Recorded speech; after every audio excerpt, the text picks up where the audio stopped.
Hi everyone, this is Tim Poole, editor of Gambling Insider, and welcome to Gambling Insider's Regulated Market Focus, sponsored by ProNet Gaming, the online sports betting supplier that specializes in regulated markets.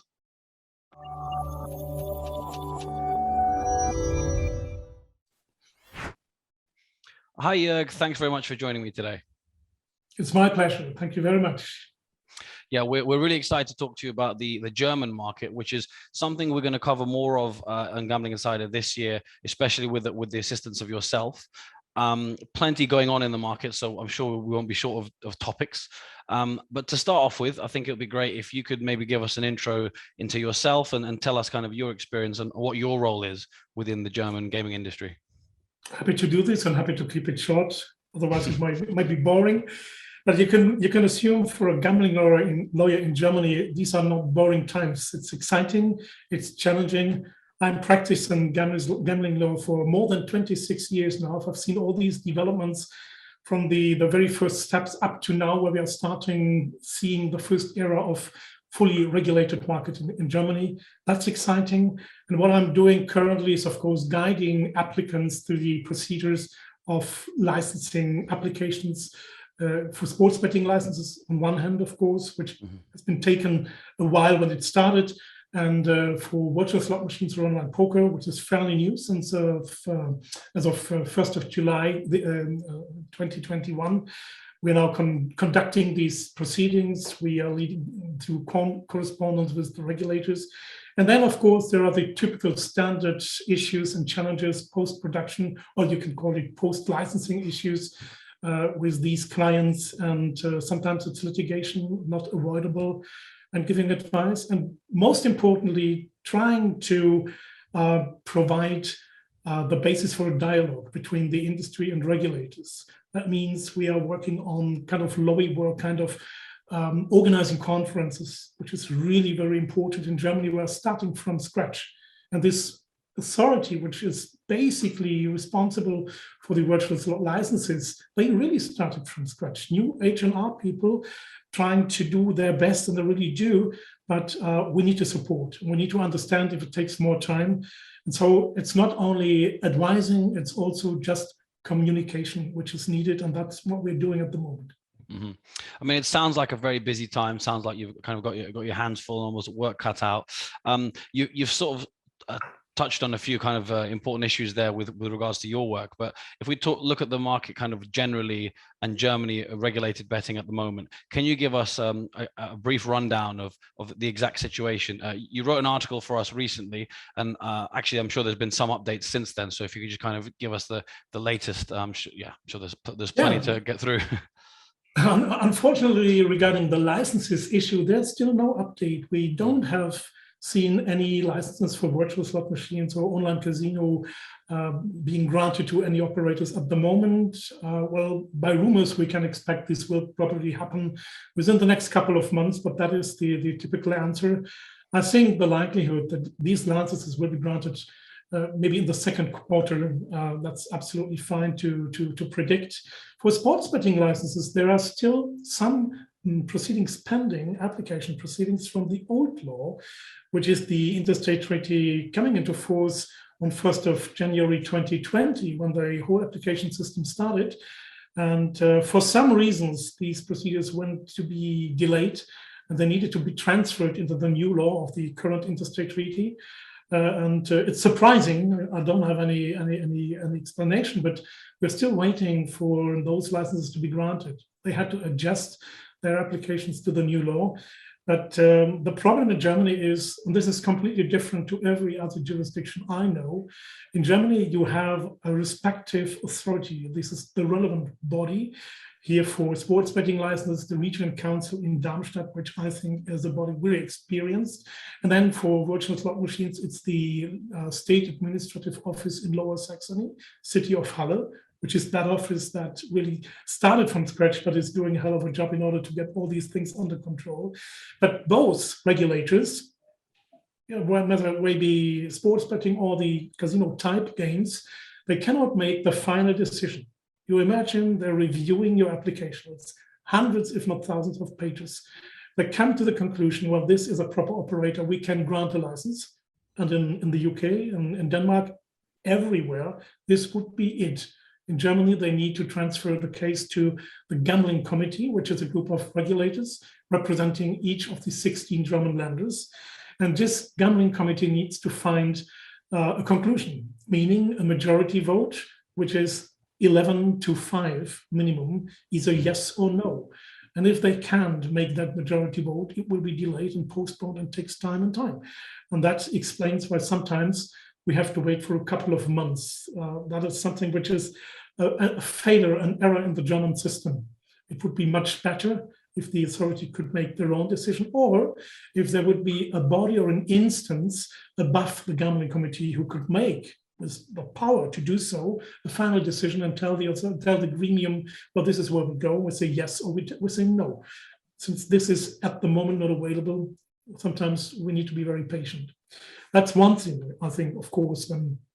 Also important to know that there is another change in the licensing structure for sports betting, because the first licenses, they were restricted. They are about to expire by the end of this year, and so they need to be renewed, meaning for those 36 license holders within that sports betting vertical, they need to approach the regulator in Darmstadt and file a new submission of an application to renew or to extend the license. And there's not much time left, because at the end of the year, Darmstadt will be replaced by a new joint gaming regulatory body, which is the supervisory body for gaming. They take over the business and enforcement and supervision of the whole gaming sector areas in Germany as of 1st of January 2023. Until then, it's the State Administrative Office in Halle intermediately doing business, and Darmstadt will be out of the sports betting business, unfortunately, because they really are experienced and doing a great job. But Darmstadt so is prepared to take these applications, and that is important, by the end of April. So every operator who's granted a license must submit that documents by the end of April, because then there's a challenge when Darmstadt says it's fine, we will extend the license for another 5 or 7 years. They need to get the approval of the Gambling Committee, again, as I explained before. But in this time of the year, we can expect that's not only the sports betting operators waiting for approval, but also a lot of applicants from the virtual slot machines and online poker application proceeding, where the other authority, the regulator in Saxony-Halle, transferred the applications to that committee as well. Says, look, our suggestion is we grant the license. What do you think? Can we do so? And this comes all together at the same time. And usually we always are facing some follow-up questions. And if you then submit answers, it can also take time. So everybody is best advised to start preparing the applications on all these documents right now, and don't delay anything. Mm-hmm. I mean, there's a lot to keep track of there. It sounds like, licensing and the kind of delays are, licensing issues and delays are commonplace. If you're an operator or supplier, let's say gaming company at the moment in Germany, what are the biggest issues and challenges facing you, given you've already mentioned several, but I guess what will be top of the list? Yeah, well, at the moment, the casino type operators, that I call them, so operators who are compliant with these virtual slot machine regulations on one hand, they are operating under the transitional regime, which is sort of a factual tolerating of their offerings. And if that's all combined with the sports betting operators under a licensed regime, we will have that fully regulated, almost fully regulated German market against a black market. Usually, if the restriction is, let's say, tailor-made to the needs of the industry and the demands of the players, it works pretty well in Germany. The biggest challenge is the competition from the black market operators, because they are in a position to offer a most attractive offering compared to the most restrictive offerings of licensed or compliant operators. There are no table games involved, included in that virtual slot machine license. You have this 5-second minimum spin duration, which currently is fixed to a spin duration of 5 seconds. Later will be adjusted to an average, maybe. You have stake limits, deposit limits, and a lot of restrictions needless to tell them all, but in the black market, you have nothing. The only chance to support a solid operation in Germany is a very successful combat of black market operators. But we know from other jurisdictions across Europe and across the whole globe, this will never be the case that they could really remove black market operators from the market. It's possible to try and do payment service blocking of payment services by way of addressing this to payment service providers, which currently happens, by the way. There are blacklists put together by the Ministry of the Interior of Lower Saxony. This ministry is responsible for payment blocking activities, and they're sending these blacklists to PSPs and asking them, please remove this company and this brand because we think they're not compliant. And the criteria, if someone is compliant or not, basically is, did they apply for a license in Saxony-Anhalt and other part of a pending licensing regime? In the near future, it will be, do they have a license? So this is a big challenge. We see that, and we see that within talks with payment service providers who have got this intelligence about the numbers, about the gross gaming revenues in Germany, that we now lost approximately 80%, maybe it's 5% less or 5% more, 80% of the gross gaming revenue from the licensed or regulated or compliance market in Germany against black market operators. And they skyrocketed with their turnovers. And this is something where we can say the regulation failed. It went into the wrong direction. If we talk about channeling, yes, there is channeling, but into the opposite direction. And that's the challenge we have. And the industry has only very, very few means to protect itself. This needs an assessment, an evaluation of the consequences of our regulation, and then an adjustment. And also the conditions financially, if you look at taxes, the tax rate, the new one being imposed in July, which is 5%, 5.3 nominative tax rate, 5.101 effective tax rate. So you can say it's effectively around 5% for all verticals. It used to be with sports betting operators for a long time, but now it's also applied to the casino type industry. And that is, of course, too much. You cannot afford it. So operators needed to lower their RTP, their return to player, to afford that restrictions, but they are no longer competitive. Players can choose where they play, and that's an issue. So it will have to take some time, and there's a need of adjustments rather sooner than later. Yeah, absolutely. I remember when we met a few months back, and our discussion was in London about channelization. And you mentioned, as you mentioned just now, that it's gone way down. In your recent article for us, one of your subheadings was you spoke of ending the misery. That's I guess with everything you're discussing in terms of regulations and maybe some delays, I think that sounds appropriate. But is that the general feeling within German gaming at the moment? Is it very much an uphill struggle with all these kind of uncertainties that companies are facing? Well, unfortunately, I have to say basically yes, because there are so many obstacles between running a solid business in Germany, protect players, and surviving in the market and compete with, as I said before, black market operators. And you cannot really see the light at the end of the tunnel in the near future. I'm still confident, and I think this is some part of good news, that things will change. First of all, I think once we've got these regulated market as a licensed operators market, these operators have some legal certainty. They are no longer being deemed illegally operating operators, and they can do advertising, marketing, following some advertising rules, of course, but they can distinguish themselves from those offerings which are probably not known as illegal and not licensed. The players in Germany, that's our experience, I think they don't care and they don't distinguish, even if they know there's an operator without a license, if that offer is attractive and if they know we get our money paid out, they make the decision based on the criteria which is more attractive. But I think it will consolidate the market. There might be some changes regarding shareholders, stakeholders on the market, not shareholders, of course, and it will take some time. And I also think that regulators understand, and politicians, which is even more important, understand that something can go out of control if it happens the way it started. And so I think the assessment, the statutory evaluation of the consequences of new regulations, which are stipulated in terms by the current interstate treaty, to be done first by the end of 2023, and then secondly and mainly by the end of 2006, I think they will realize that's too late. They will have to monitor what's going on and then adjust what is possible. And there's a certain leeway.